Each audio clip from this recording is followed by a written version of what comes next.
Have you ever wondered what it takes to build a successful six-figure business coaching practice? If you have, that's what we're going to tackle today on the Business Coaching Success Podcast. Let's dig in.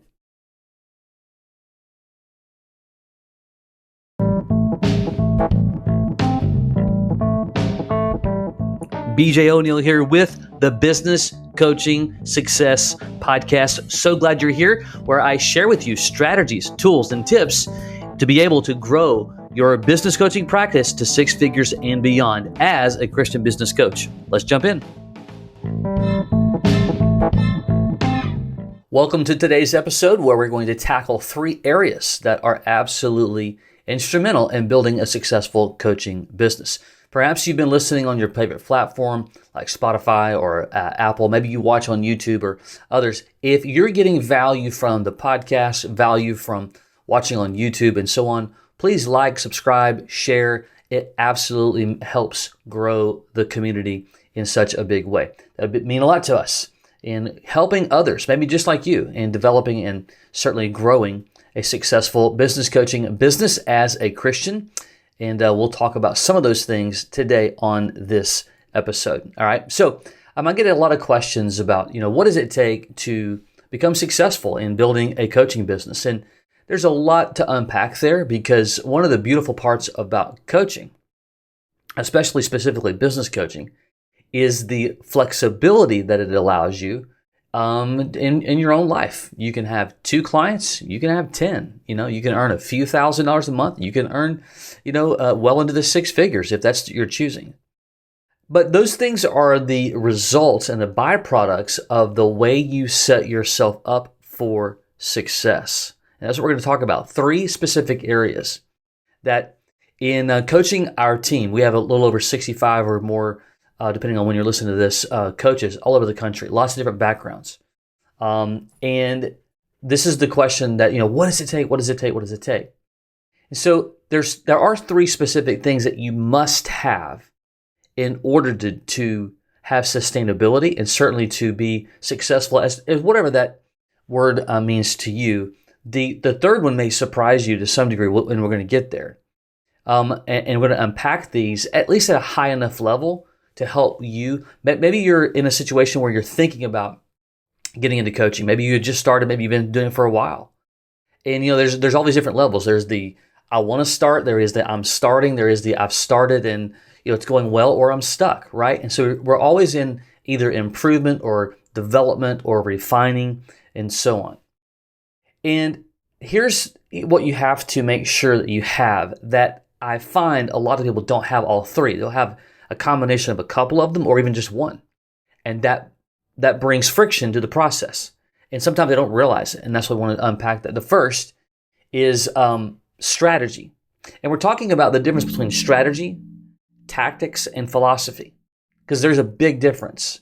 All right. So strategy is basically, this is the blueprint. This is the overarching plan, right? So if you're building a home, you have a set of blueprints. This is laying out, the process. This is laying out the vision. This is laying out, what it's going to, look like when it's on paper and it hasn't actually developed yet. Okay. And so that's what strategy does. It is essentially, it's the what we're doing, and working through, the ways in which what we envision. And strategy is if you're going to run lead generation, there's multiple ways to run lead gen. When I say lead gen, in other words, how are you going to interact with prospects, with people? How are you going to build relationships? What are the ways? Well, strategy says, I'm going to do that with going to networking events. Strategy says, I'm going to use paid lead gen like Facebook and Instagram and YouTube. Strategy says, I'm going to do workshops. Strategy says, I'm going to work really hard at my own network, my own sphere of influence, and working with people that already know me. So that's the strategy. Like which one of those I use, that's the strategic element of that. Well, so here's an example of let's say that you're going to go to some networking events with your Chamber of Commerce and or your the B&I groups of the world, Million Cup clubs, whatever, Rotary clubs. Well, if all you do is just say, hey, that's what I'm going to do, and you just kind of go, that's not enough, because you've not completed the whole process. You've just made a decision that strategically I'm going to build my business and relationships through that one channel, if you want to call it that. But if that's all you do and you just go and you don't really execute the plan, you don't have a solid plan, you're not writing down notes and observing how things were, and you walk in with a plan of how I'm going to communicate and whatever, it's not enough just to make that one part. You got to go deeper. Strategy says if I'm going to choose that, I'm going to have a well-developed plan, but I'm going to monitor the plan and adjust the plan if it doesn't go accordingly. Think about a game. We're at the time of this recording, it's March Madness, and we see it all the time where, a coach starts the game with one strategy, but based upon the response, the results, what's happening, the environment, and so on, makes an adjustment, after one quarter, or after one half, or after a timeout, whatever the circumstances comes, he's prepared. They are prepared. She's prepared on being able to adjust the strategy. Well, you can't do that if you're only one-dimensional in the strategy. So you have to unpack that strategy and constantly revise the strategy. Then you move into the second step, which is tactics. Tactics is essentially how we're going to walk out the strategy. So let's go back to networking. Tactics are, okay, I've chosen networking as one of the ways that I'm going to build relationships and add value to prospects that eventually could become clients of mine. Tactics says, I'm going to use a book. I'm going to author a book, and I'm going to use a book, and I'm going to give away that book as a way to build my prominence, as a way to build my brand, as a way to interact and engage and to deepen the relationship. Tactics is, this is my elevator pitch. Like, as I shake hands with somebody that I don't know, this is my message. This is what I'm going to say, how I'm going to say it, for the purpose of building a stronger relationships. Tactics says, this is how I'm going to follow up with them.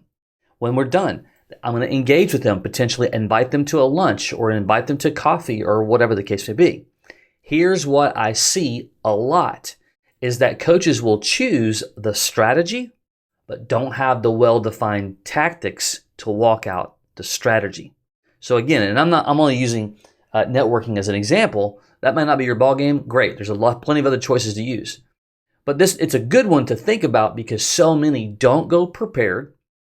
They don't really have a well-defined strategic plan, and they certainly don't have enough tactics built in and to walk out that strategy to get it for it to be successful, for it to provide the value that you're looking for that specific strategy to provide. So they won't have an elevator pitch.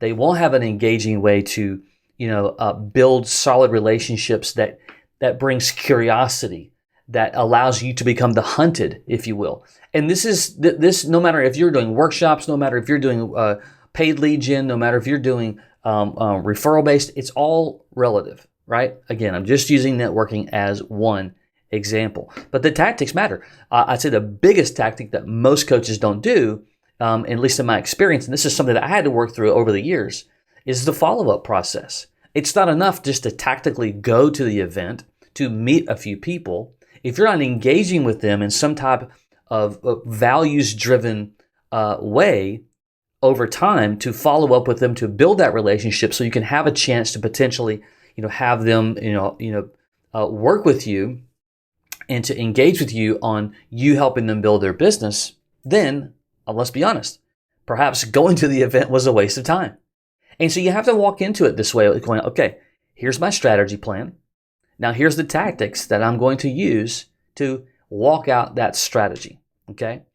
And now the third, and this is the big one, at least for BJ, is philosophy, okay? Because without the philosophy, you're not connecting back to this. Why are you doing this to start with? Like, what's the purpose behind wanting to coach anyways? Like, if you don't have a well-defined philosophical why, number one, and two, your approach. Let me explain.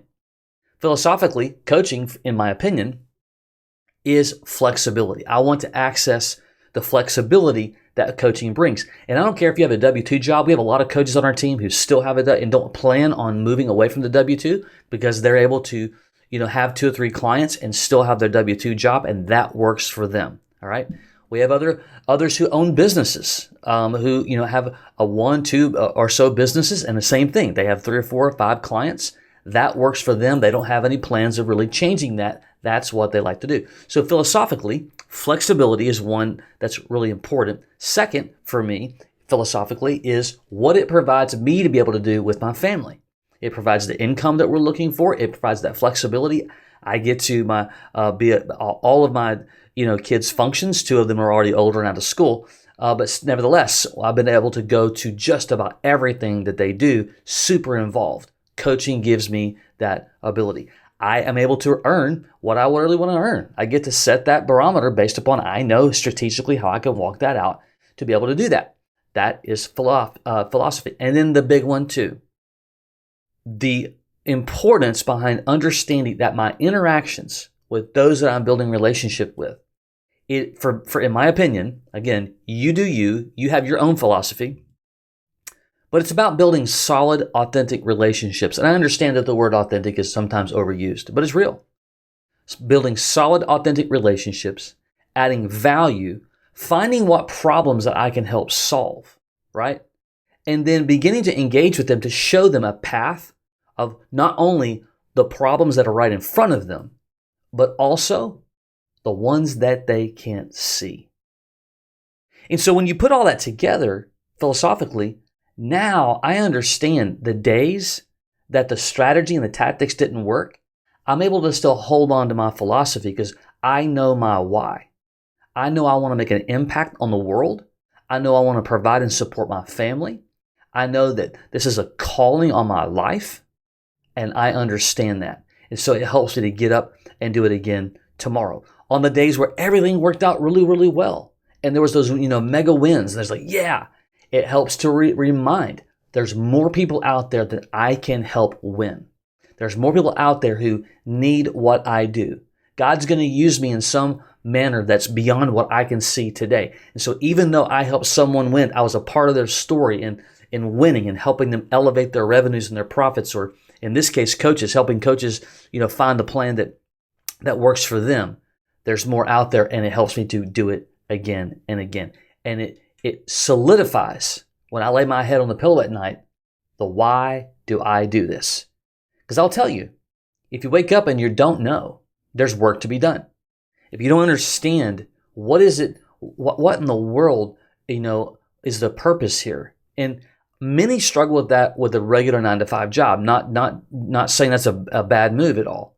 But when we don't philosophically know the why, number one, and philosophically understand the power, in this case of coaching, of the impact that you can make, the power that someone needs you today, the power of there's someone out there who's they're a few tweaks away from being able to achieve what they feel called to do, but they don't know how to do it, then that's where you could play a part of their story.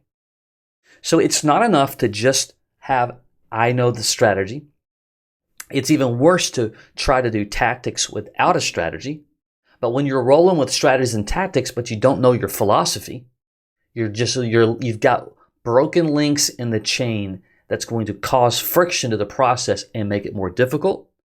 It confuses you and challenges you along the journey. And it doesn't mean that just because you work out all 3 of these, everything is perfect.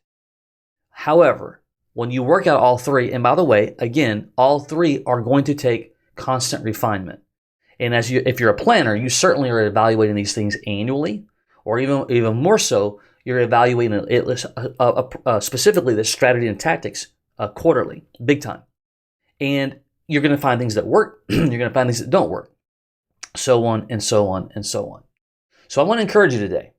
If some of you are probably listening or watching this and go, I've never put things into 3 compartments. In other words, 1, 2, 3, strategy, tactics, philosophy. Some of you have never even thought about the philosophy part at all. Many of you probably have never considered the thing that you do to, build relationships as a tactic. But this is where those who build successful businesses, This is how they think. And I want to encourage you to think the same way. So what is your strategy? What is your tactics? What is your philosophy? I want to encourage you to spend time. And it's not just a one and done. Again, you're going to take time to refine, and refine. And experience is the one that matters the most. It's not enough. You can't just put everything on a whiteboard. You just can't put everything in your notes. You've got to walk it out and take action, take imperfect action to begin to see what works for you, what you like, what you don't like, what's your, with your skill sets, your backgrounds, your experience level of how all this is going to come together. And the coach is willing to do that day in and day out, refine themselves, work through what didn't work, embrace and make better the things that do work, and so on, is the ones that will have the opportunity to become successful. Perhaps you're thinking about that. You're like, this is really resonating with me.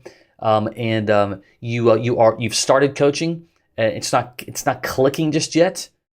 Identify these 3 areas. Perhaps you are thinking about coaching and you're like, man, this sounds really good. I know I want to make an impact on other people. I love business. I love marketing. I love helping people progress. The idea of helping someone to increase their profits and their revenues, man, that would be my ball game all day long. But you just don't know how. Your gap is you don't have any resources, tools, systems. That's where we come in to give coaches just like yourself a complete and total holistic approach, a done-for-you system to solve these issues. If you're interested in learning more about it, you can go to businesscoachmastery.com. That's businesscoachmastery.com. You'll see some information there that you can get. You can schedule a time if you'd like to chat. We'll explain to you how we do it with you so you can learn if this could be the path for you. All right? Until next time, take care.